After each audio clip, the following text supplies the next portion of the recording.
Class 12 के प्यारे छात्र और छात्राओं, जैसा कि केमिस्ट्री में मेरे भाई आपका न्यूमेरिकल सीरीज चल रहा है। मेरे भाई मैंने आपको 50 से लेकर 100 तक आपका न्यूमेरिकल बहुत आराम से करवा दिया मेरे भाई, पहला दूसरा तीसरा चैप्टर का तीनों मिलाकर। आपने अगर अभी तक नहीं देखा है तो मेरे भाई उसको देख लीजिएगा। और 2024 से लेकर 2024, 25, 19, 20 मेरे भाई 3-4 साल में जो हमारा सबसे इंपॉर्टेंट क्वेश्चन है, सबसे इंपॉर्टेंट क्वेश्चन आज मैं करवाने वाला हूं, जो कि बोर्ड एग्जाम 2026 में गारंटी के साथ आएगा। आप लोग देख सकते हो जो हमारा मोल प्रभाज का जो हमारा क्वेश्चन है मेरे भाई, मोल प्रभाज के जो क्वेश्चन है भारानुसार मोल प्रभाज ज्ञात कीजिए। आप लोग देख सकते हो कि इस तरह का जो हमारा क्वेश्चन है कितने साल हमारा रिपीट हो रहा है, 2024 में, 2019 में, 2025 में ऐसे क्वेश्चन आ रहे हैं मेरे भाई। यानी कि सबसे ज्यादा जो चांसेस है इस टाइप के क्वेश्चन का आने का चांसेस है। तो इस वाले वीडियो को गारंटी के साथ देख लेना, क्योंकि अगर गलती से ऐसा एक भी क्वेश्चन आ गया तो ये क्वेश्चन जब भी आता आपका लॉन्ग में आता 4 नंबर का आता, तुम्हारा 4 नंबर चला जाएगा अगर इस वीडियो को छोड़कर जाओगे तो, समझे? इसलिए इस वीडियो को जरूर देखना। कह रहा है कि जल में एथिल अल्कोहल का 1 बिलियन भारानुसार 46% है। यहां पर क्वेश्चन को समझो। कह रहा है कि जल में एथिल अल्कोहल का 1 बिलियन भारानुसार 46% है। यानी कि जो हमारा जल में एथिल अल्कोहल है वह 46% है। हमारा एथिल अल्कोहल, तो एक तरफ आप लिखो, क्वेश्चन को सॉल्व करने का हम आपको तरीका बता रहे हैं। सबसे पहली बात आप लिखो, एक तरफ अल्कोहल, एथिल अल्कोहल आप लिखो, तो एथिल अल्कोहल हमारा होता है C2, ठीक है, H5OH, ये हमारा हो गया एथिल अल्कोहल। और एक तरफ हमारा लिखो जल, यहां पर आप लिखो, क्या लिखोगे? H2O, जल। अब देखो, कह रहा जल में एथिल अल्कोहल का 1 बिलियन भारानुसार 46% है। यानी कि जो हमारा अल्कोहल है वह 46% है। तो इसको आप लोग मान लो क्या, WB मान लो, भार, यानी कि विलय का भार, WB1, यानी कि 1 से हमने आपको माना है ग्लूको, इसको C2H5 एथिल अल्कोहल को हमने माना है 1, इसको माना है। तो यानी कि एथिल अल्कोहल का हमारा जो भार हुआ हुआ 46%, यानी कि 46 ग्राम हमारा हुआ। ठीक है, अब देखो जो बाकी है वो हमारा जल हो गया। तो 1 बिलियन में अगर जो हमारा 46% ग्लूको, ये हो गया हमारा एथिल अल्कोहल, जब 46% हमारा जो विलय हुआ तो बाकी के 54% है वह 54% विलायक होंगे या नहीं होंगे। इसलिए मेरे भाई जो हमारा H2 होगा, इसका जो हमारा होगा, ठीक है, इसको हमने 2 माना है, यानी कि WB2 ये हमारा हो जाएगा 54 ग्राम या 54%। ये 54 ग्राम लिखो या 54%। और जैसा कि हमारा भार प्रतिशत दिया हुआ है, भार प्रतिशत द्रव्यमान प्रतिशत में ग्राम लिखा जाता है। ठीक है, तो आपने 2 स्टेप लिख दिए। दिया हुआ जल में एथिल अल्कोहल का 1 बिलियन भारानुसार 46% है, यानी कि जो हमारा एथिल अल्कोहल है वह 46% है, यानी कि 1 बिलियन में 46% या 46 ग्राम हमारा एथिल अल्कोहल है और 54 ग्राम जो हमारा जल है। ठीक है, तो एथिल अल्कोहल का तथा जल का मोल प्रभाज ज्ञात कीजिए। मोल प्रभाज ज्ञात करना है तो मोल प्रभाज में आपको इसमें भार भी ज्ञात करना पड़ेगा, अणु भार भी ज्ञात करना पड़ेगा और मोल भी ज्ञात करना पड़ेगा। अब देखो अल्कोहल का अणु भार हम कैसे ज्ञात करते हैं, MB, यानी कि MB1, यानी कि एथिल अल्कोहल का अणु भार बराबर, देखो अणु भार कैसे ज्ञात करते हैं, C2, यानी कि कार्बन हमारा कितना 2 है और कार्बन का परमाणु भार हुआ था हमारा 12, तो लिखो 12 गुणे 2 प्लस। अब देखो हाइड्रोजन हमारा 5 1 6 है, तो लिखो 6 गुणे 1 प्लस। अब देखो हमारा जो एक ऑक्सीजन है, लिखो प्लस 16 गुणे 1। अब ये हमारा कितना हो गया, 12 दूनी हमारा हो गया 24, फिर उसके बाद हमारा 6 का नम 6, फिर उसके बाद हमारा कितना हो गया 16 हो गया। यानी कि हमारा टोटल अमाउंट आया 24 36 16 46, तो हमारा हो गया 46। यानी कि जो हमारा परमाणु भार है इसका हमारा 46 हो गया। और जल का तो बच्चा जानता है कि जल का परमाणु भार कितना होता है, 18 होता है। ठीक है, अब कहें तो हम इसको करके दिखा दें, यानी कि MB2 हमारा, देखिए कैसे होगा, ये हमारा हाइड्रोजन है, तो हाइड्रोजन कितनी हमारा 2 है, हाइड्रोजन का परमाणु भार होता है 1, तो 1 गुणे 2 प्लस ऑक्सीजन हमारा, ऑक्सीजन का होता है 16 गुणे 1, तो आप लोग देख सकते हो 2 प्लस 16 ये हमारा हो गया 18, तो इसका परमाणु भार कितना आया, 18 आया।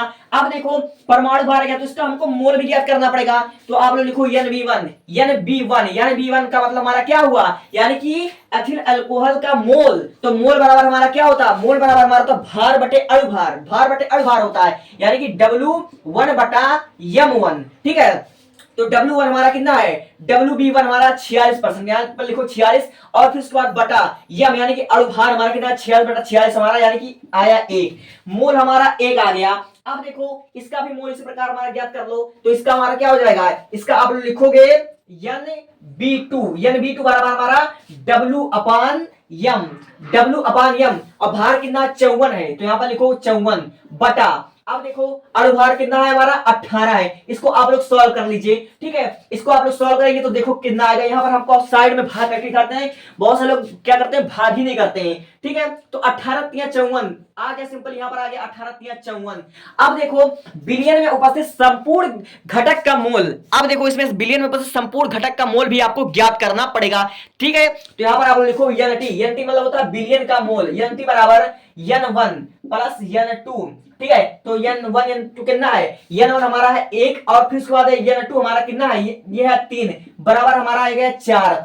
अब ज्ञात करो तुम मोल प्रभास, और मोल प्रभास का सूत्र हमारा क्या होता है, मोल प्रभास का सूत्र हमारा होता है, इसको काई से प्रदर्शित करते हैं, यानी कि काई B1 यानी कि एथिल अल्कोहल का मोल प्रभास बराबर, ठीक है, बराबर। अब देखो जिसका आप लोग मोल प्रभास ज्ञात करना चाहते हो, ठीक है, उसका मोल बटे बिलियन में उपस्थित संपूर्ण मोल, तो यहां पर आप लोग लिखो इसका मोल ज्ञात करो, एन बी वन बटा एन टी वन, यानी T1 बराबर है एन V1 हमारा कितना है, एन V1 हमारा कितना है, एन V1 हमने यहाँ पर अभी ज्ञात किया कि 1 है, और बटे में एन T1 हमने अभी ज्ञात किया कि 4 है, तो यहाँ पर लिखोगे 1/4, ये हमारा किसका निकल गया, एथिल अल्कोहल का मोल प्रभाव निकल गया। अब इधर आओ भैया, इधर जल का हम लोग मोल प्रभाव ज्ञात करते हैं, तो जल को हमने लिखा है काई B2, काई B2 बराबर हमारा कितना हो गया, जिसका आप निकाल लो यानी एन B2, यहाँ पर लिखो एन B2 अपान एन T, ठीक है, एन टी लिखो।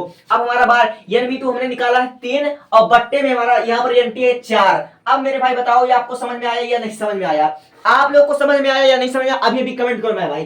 तो इस प्रकार आपका ये क्वेश्चन है, और इतना बड़ा क्वेश्चन को आपको 4 नंबर मिलेगा। अगर आप लोग को ये तैयार नहीं तो 4 नंबर आपका बोर्ड एग्जाम में पक्का नहीं आने वाला, इसलिए इस वीडियो को स्किप करने की गलती बिल्कुल भी मत करना, टेक अ स्क्रीनशॉट।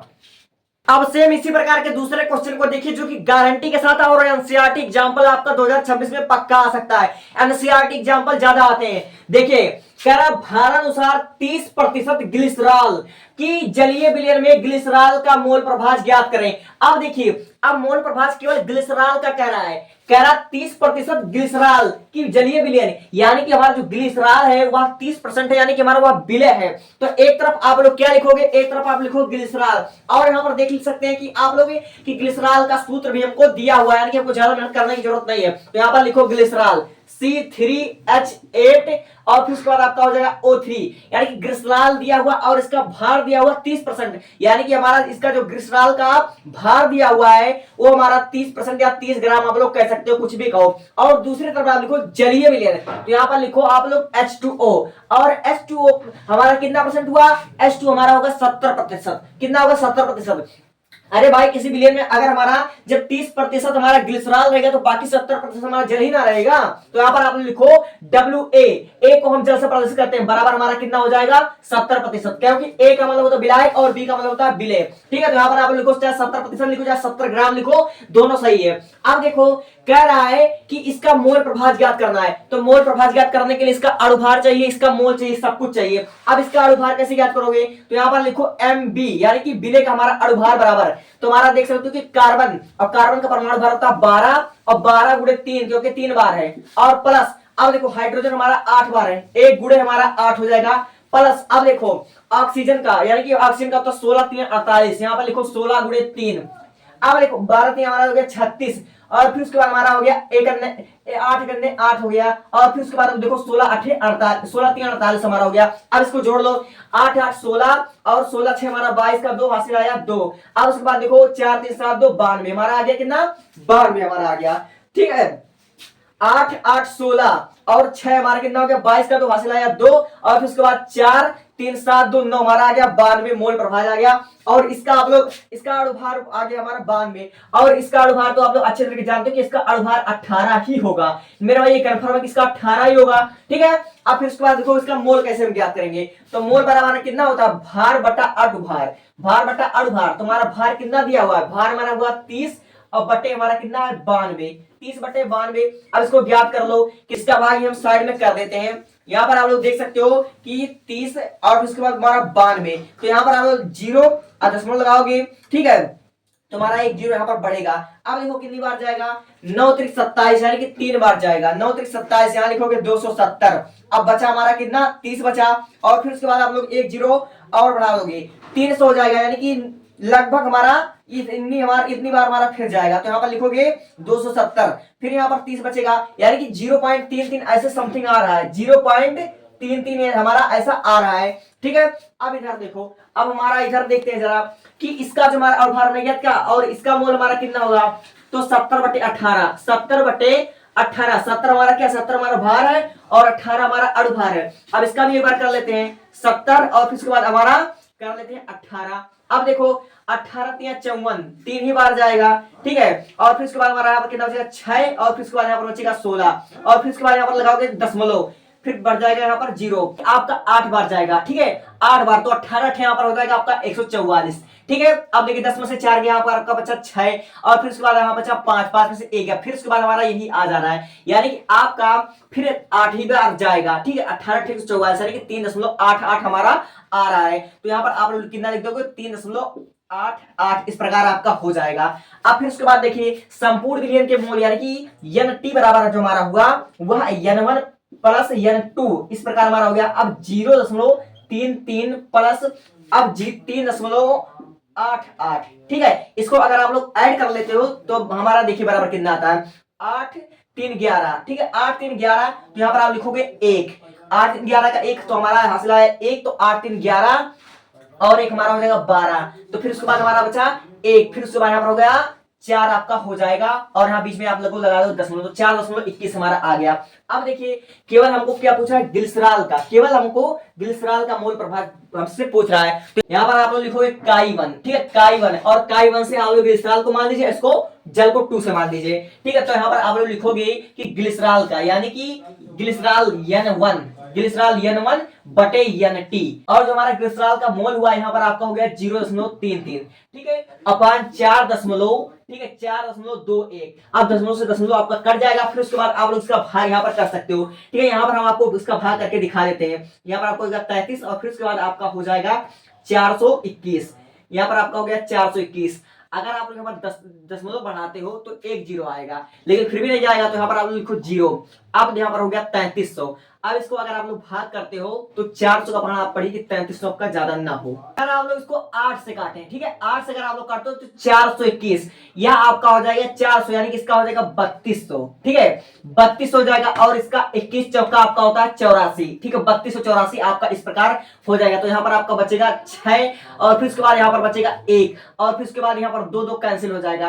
तो आप लोग 16 16 बढ़ाते रहोगे कि 0.08 इस प्रकार आपका आएगा। तो यहाँ पर आप लोग यहाँ पर लिख सकते हो कि 0.08 और किसका आपने निकाला था, ये हमारा ग्लिसरॉल का मोल प्रभाव, आपने यहाँ पर मोल प्रभाव इसका निकाल दिया और यही हो गया आपका फाइनल आंसर। और जो हमारा बाकी चीज है, बाकी चीजों को हमें क्या करते हैं, मिटा देते हैं। जैसे कि आपने ये गुणा किया है, ठीक है, इसको हम यहाँ पर मिटा देते हैं और फिर उसके बाद जो आपने यहाँ पर गुणा किया है उस गुणे को हम मिटा देते हैं और इसका अच्छे से आप लोग स्क्रीनशॉट ले लीजिए और ये आपके बोर्ड एग्जाम की दृष्टि से मोस्ट इंपॉर्टेंट है, ठीक है। तो take a screenshot and move for next.